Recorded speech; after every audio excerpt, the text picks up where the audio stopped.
Let's talk a little bit more about mind branding and how you can use this to maximize your learning experience. Now, you remember we talked about going through your flip book 10 pages at a time. But that's not all that there is to mind branding. There's some other techniques that you can pull into this system that will help you. Remember, one of the benefits of a flip book is you're choosing the words and the phrases and the sentences, the grammatical sentence structures that you want to learn. So, a flip book is not a textbook. A textbook, as we have discussed, often have numerous irrelevant, extraneous words that have no benefit to you. So here with a flip book, 100% of the information in that flip book has relevance to your life because you chose what to put in there. So you're drawing from your personal core vocabulary. Now, again, you're tapping into something else, the global core vocabulary. Book is within that framework of the top 3,000 words that make up the global core vocabulary. Interestingly enough, I chose book to learn the colors because it's in the top 100 most frequent words used. So we want to use high frequency words when we build these word phrases. And so another advantage or another technique that we're actually employing here, if you can recall, is linking. Remember, link the new word to the old word. So in this case, remember Spanish is our target language. I'm trying to learn the word red, rojo. I'm linking it to a word that's already in my long-term memory.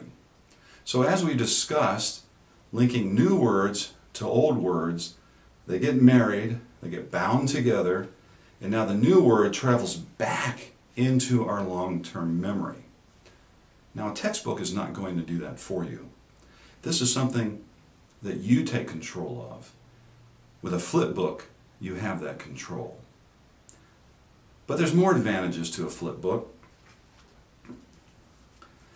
Now we've written this in bold print so you can see it here, but generally it's better to put new words into sentences.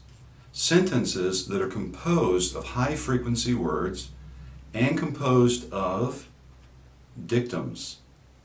Words that you choose to be linking words that you will use over and over and over again in your learning career.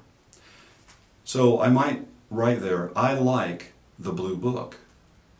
Like is a high frequency verb. I've chosen the pronoun I. It's a high frequency verb. Happens to be one syllable.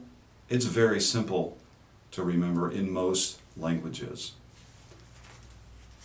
Now one other thing that we'll discuss briefly is that in a flip book you can use minimographics. Now what I'm trying to say there is that he is shorter than I am. So I've drawn this into my flip book.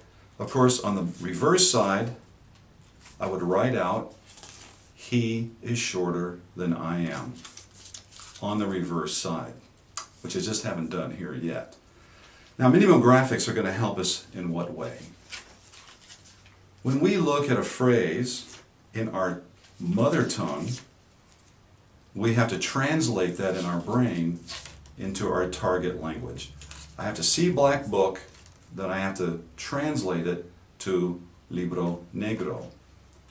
Minimographics, what's the benefit? I'm learning to think in my target language without translating from mother tongue to target language. So just a quick review. Review your words 4 days in a row. Draw on your personal core vocabulary, your global core vocabulary. Use linking new words to words in our long-term memory and into high-frequency words.